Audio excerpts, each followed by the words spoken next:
सबका स्वागत और धन्यवाद।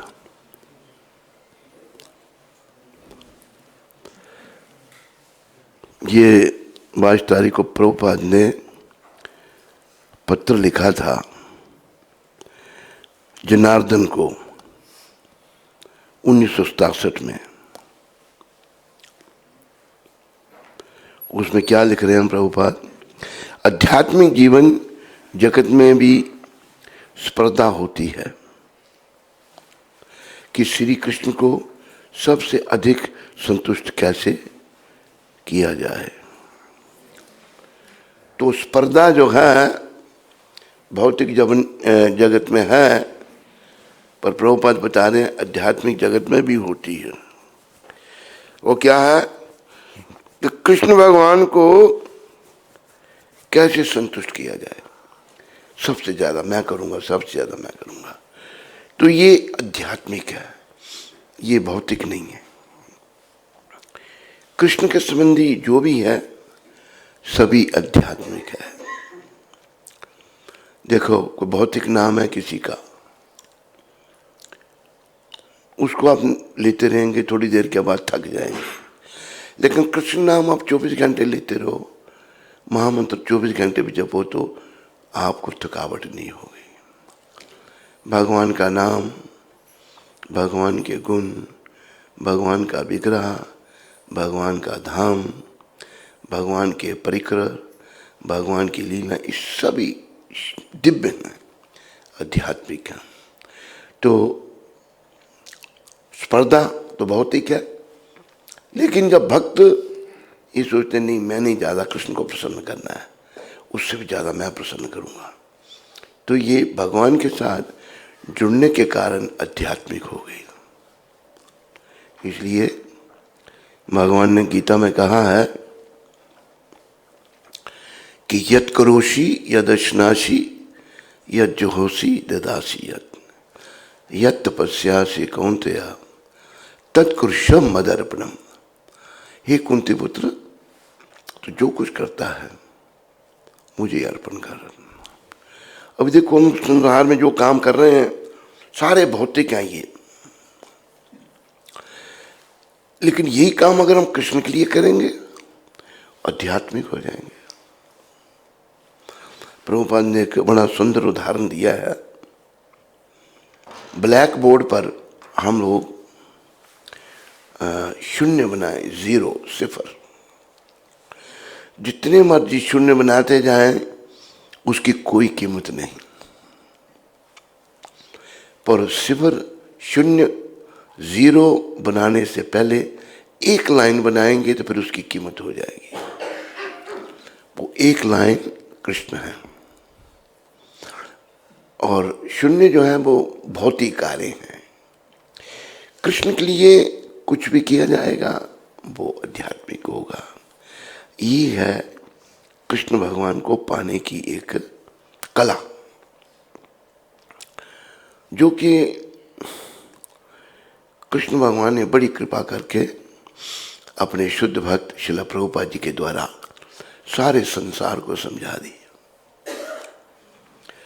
फिर भी हम लोग कर्मों के मारे अपने कर्मों में डूबे रहेंगे, या प्रभुपाद जी के बताए हुए मार्ग पर चलकर अपने जीवन को सफल करेंगे। इस बात को याद रखो, जीवन की सफलता केवल कृष्ण के संपर्क में आने से ही है, अपने आप को कृष्ण भगवान से जोड़ने में ही है। किसी भी तरीके से हमने कृष्ण भगवान के साथ अपने आप को जोड़ना है, किसी भी तरीके से, कोई भी तरीका है। अभी देखो गोपियां थी, गोपियां सब कृष्ण को प्रेम करती थी, वो सब दिव्य हो गया। गोपियों का काम कृष्ण के लिए था, वो फिर काम नहीं रहा, वो प्रेम बन गया। ये कृष्ण की एक उच्च कोटि की, कृष्ण की सब बातें उच्च कोटि की हैं। हमारे जो शरीर हैं ये निम्न कोटि के हैं, लेकिन इस शरीर के द्वारा मैंने जो उल्टे सीधे काम किए आत्मा अपने आप को इस शरीर से संबोधित करने लग पड़ी। और आत्मा जो है मलिन हो गई, अशुद्ध हो गई। आत्मा अजर अमर अविनाशी है, लेकिन भौतिक जगत के संपर्क में आकर इस शरीर के माध्यम से आत्मा में अपने आप को ऐसा समझने लगी। वो समझ ठीक करनी है हमने कृष्ण के लिए सब कुछ करके, कृष्ण भक्ति करके, कृष्ण चिंतन करके, कृष्ण का नाम ले करके। ये नहीं कि सब कुछ कृष्ण के लिए ही करना है। संसार में जो भी काम है सब कृष्ण के लिए, और किसी के लिए नहीं। खाना है कृष्ण प्रसाद, देना है, दान देना है तो कृष्ण के लिए, दिन भर नाम जपना है तो कृष्ण का, काम करना है तो कृष्ण के लिए। जैसे हमारे ऋषि मुनि हुआ करते थे, ऋषि मुनि भी गृहस्थी होते थे। गृहस्थाश्रम में ऋषि मुनि जो है, जैसे आपने सुना होगा अनसुया के पति का नाम क्या था, कौन जानता है? अत्रि ऋषि गृहस्थी थे। इतने महान गृहस्थी थे कि नारद जी ने जाकर के ब्रह्मा ने पार्वती माता और लक्ष्मी माता को कहा कि भाई पृथ्वी के ऊपर एक स्त्री इतनी महान है, बड़ी पतिव्रता है, अनसुया। भाई 3 देवी ये भी बड़ी पतिव्रता है, ब्रह्मानी, पार्वती और लक्ष्मी। बोले ये कैसे हो सकता है कि हमसे ज्यादा पतिव्रता भौतिक जगत की स्त्री? नारद जी कहते हैं हाँ। बोले ये हम नहीं स्वीकार कर सकते। ये सभी आध्यात्मिक जगत में ब्रह्मानी ब्रह्मलोक में है, पार्वती जो हैं कैलाश पर्वत पर हैं, शिवलोक में है, लक्ष्मी वैकुंठ में है, उच्च लोकों में है सारी। तो तीनों में भावना जागृत हुई, भाई हमने इसको नीचा दिखाना है, हमसे बड़ा कोई कैसे हो सकता है। तीनों ने सलाह की और अपने पतियों को कहा देखो वो जो है अनसुया बड़ी प्रतिव्रता है, उसका पतिव्रत धर्म भंग करो आप। भगवान कहते अच्छा करेंगे। तीनों देवता ब्रह्मा विष्णु महेश बन गए, अपना साधु बन के चले गए अनसुईया माता के पास। भिक्षाम देही, तो गृहस्थी का धर्म है साधु संत को जरूर भिक्षा दे। शास्त्र में लिखा हुआ है ये। साधु संत भिक्षा यापन करके अपना जीवन चलाते हैं, अपना जीवन यापन करते हैं। तो गृहस्थियां, अत्रि ऋषि और अनसुईया ये गृहस्थियां गए जब तो भिक्षाम देही आए हैं उसका पतिव्रत धर्म भंग करने के लिए। लेकिन वो सब जानते थे भल ये बड़ी महान है, स्त्रियों में थोड़ा सा होता है। जब कहा आई अनसुईया माता, सती अनसुईया आई भिक्षा लेकर, देवी हम ऐसे भिक्षा नहीं लेंगे, वस्त्रहीनों के भिक्षा दो। ये तो मतलब पतिव्रत धर्म भंग करना है ना। अच्छा उसने छठ पति का स्मरण किया, चिट्टा मारा तीनों को और तीनों बालक बन गए छोटे छोटे। माँ के सामने बच्चा, छोटा बच्चा है, माँ अगर वस्त्रहीन है, बच्चा है वो छोटा है। तीनों को भिक्षा दी, उनको खिलाया, तीनों अपने बच्चे बना लिए, ब्रह्मा विष्णु और महेश बना लिए। तो उधर तीनों देवी नारद जी की लीला बड़ी महान है। नारद जी बड़े महान हैं और भगवान के बड़े प्रिय हैं। वो ऐसे ऐसे उदाहरण स्थापित करते हैं जिससे जीवों का मंगल हो, जीवों की जो स्पर्धा खत्म हो। उन्होंने जो है देवी वो बड़ी चिंतित हैं। क्या कहते हैं, उन्हें भेजा था अपने पतियों को, वापस नहीं आए। कहते वो अभी आएंगे भी नहीं। कहते क्यों? वो तो बच्चे बना दिए उसने छोटे छोटे। अच्छा, देखा है तो फिर जाओ, आप उनसे क्षमा मांगनी पड़ेगी, मेरे हमारे बच्चे वापस दो, हमारे पति वापस दो। तो आई तीनों देवियाँ ब्रह्मानी। कहते हैं देवी देखो, तीनों देवियों को एक सती जो पृथ्वी की स्त्री है सती, उसके आगे झुकना पड़ा। हमारे पहचानो कौन कौन सा किसके, छोटे छोटे कहते इनको बड़े कर दो। फिर अपने पतिव्रत धर्म का स्मरण करके तीनों बड़े हो गए। तो ये देखो पृथ्वी लोक पर भी इतनी इतनी महान आत्माएं हुई हैं। तो अगर हम भक्ति करते हैं, कलयुग का पैरा है, कलयुग में पाप ही पाप है। व्यक्ति झूठ बोल के भी सोचता है कि मैं ठीक ही कर रहा हूँ, बुद्धि मलिन है। हम लोगों को प्रयास करना है। कलयुग में पाप बहुत हैं। भागवत में कहा है, कलो दोषे निधि राजन। सुखदेव परीक्षित जी को कह रहे हैं, कलो दोषे निधि राजन अस्ति एक महान गुना। ये राजन कलयुग दोषों का खजाना है, निधि खजाना, दोष ही दोष है इसमें, लेकिन एक महान गुण भी इसमें है। महान गुण क्या है? ये शुक्राचार्य बता रहे हैं परीक्षित महाराज को। कीर्तनाद एव कृष्णस्य मुक्त संगा परम व्रजेत। केवल ये हरे कृष्ण कीर्तन करने से, कृष्ण का है कीर्तनादेव कृष्णस्य, हरे कृष्ण कृष्ण कृष्ण हरे हरे, राम राम राम।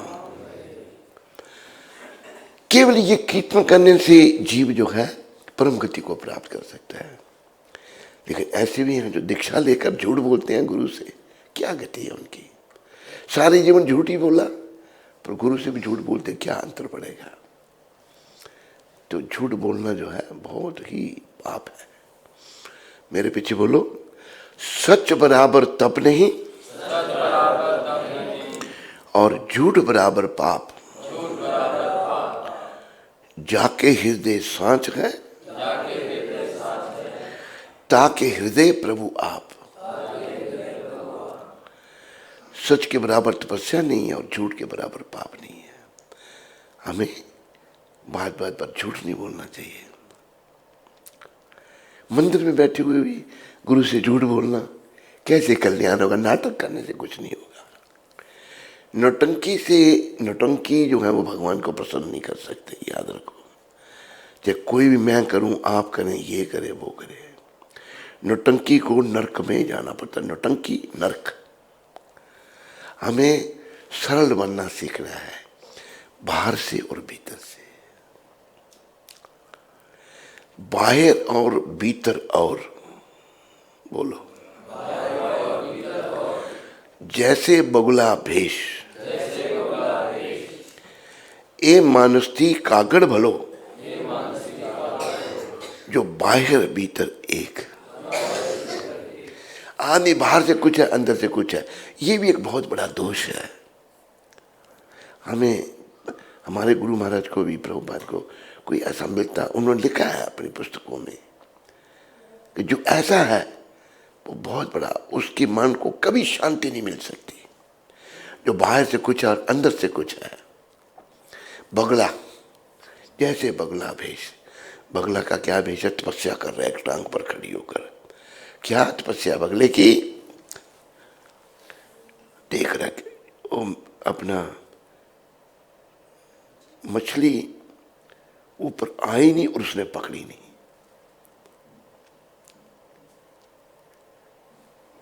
बगले का भेष जो है, फिर बोलते हैं कि बगला तपस्या कर रहा है, वो तपस्या थोड़ी है, मछली खानी है उसको, बस ध्यान नहीं रखेगा तो मछली मिलेगी नहीं। मछली ऊपर आई नहीं, वो झपटा नहीं मछली पर। फिर इस व्यक्ति से कौआ वाला है। कौवा बेचारा काला है, गंदगी खाता है, कहाँ कहाँ करता है। एक गुजराती भाषा में कहावत है, ए मानस थी कागड़ भलो जो बाहर भीतर एक। तो हमारे गुरु महाराज बड़े महान थे। अभी देखो कि उनके जीवन से बहुत कुछ सीखने का था। एक बार आखिरी दिनों में हमने क्या सीखी उनसे,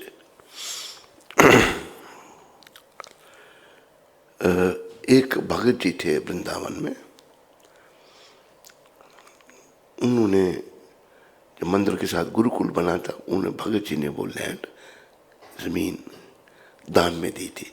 प्रभुपाद जी तो सबको भक्ति में लगाते थे। तो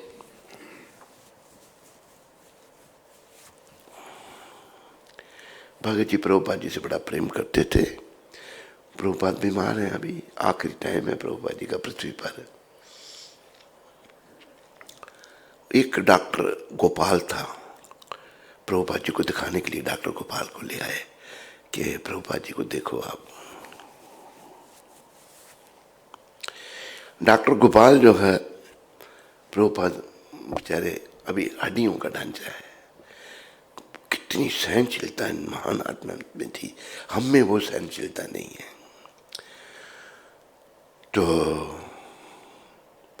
डॉक्टर गोपाल ने प्रभुपाद जी एक टांग उठाई, ऐसे से हिलाया उसको। देखो ना, लेटे रहने से शरीर अकड़ जाता है। दूसरी टांग उठाकर ऐसे से शरीर टांग हिलाई। प्रभुपाद जी का एक हाथ उठा के उसने हिलाया। जब एक हाथ उठाया तो एक हमारा गुरु भाई, सब गुरु भाई थे हमारे उस समय, हम प्रभुपाद के चरणों में उनके चरण दबा रहे थे। जब बाएं हाथ उठाया तो वो जब ऐसे से घुमाने लगा, देखने लगा भाई लेटे लेटे जाम तो नहीं हो गए। ने ऐसे घुमाया, एक हमारा गुरु भाई बड़े ऊंचे पद पर था, वो हंसने लगा। प्रभुपाद आप जल्दी ठीक हो जाएंगे, अंग्रेजी में कह रहा है, और इस हाथ से अब घंटी पकड़ेंगे प्रभुपाद, अरे कृष्ण बलराम की। सब भक्त हंसने लग पड़े। जब दायां हाथ उठाया उसने तो हिलाने लगा।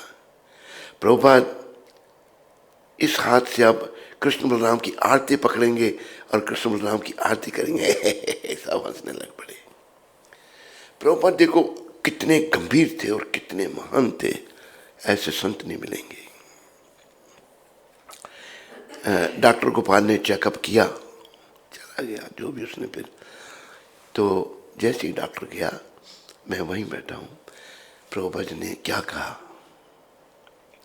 अंग्रेजी में कहा, a disciple should not talk in a such a way before spiritual master which cause a लाफर।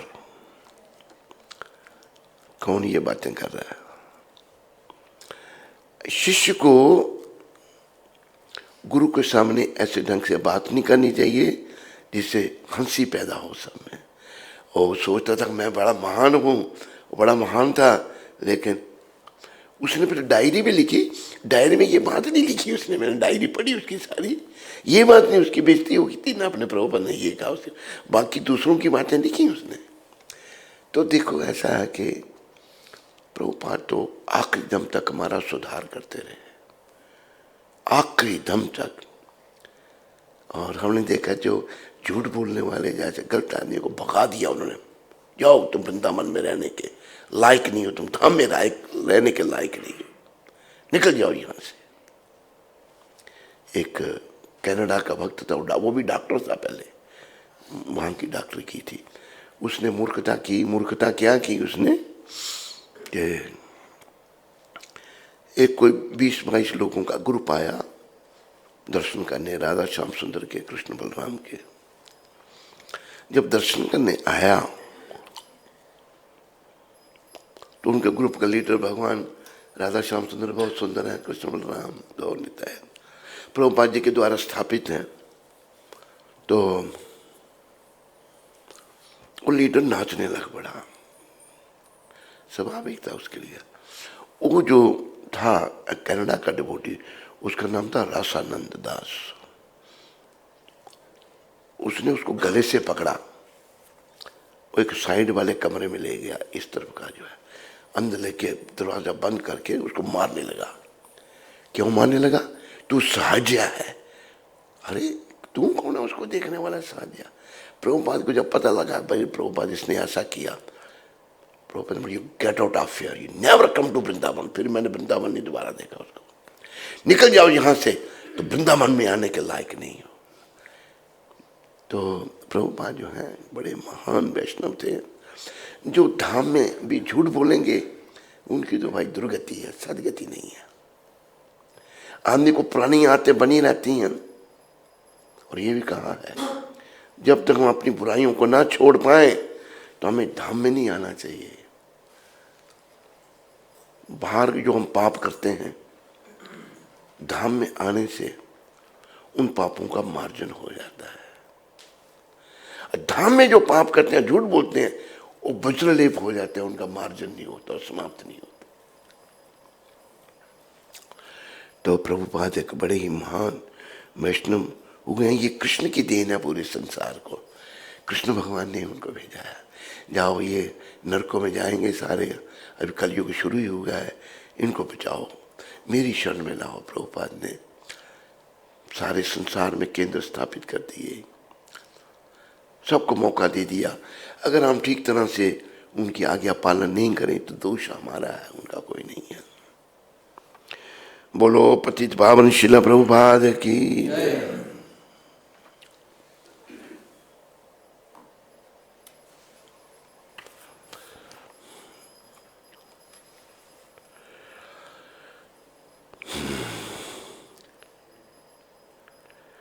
Shri Guru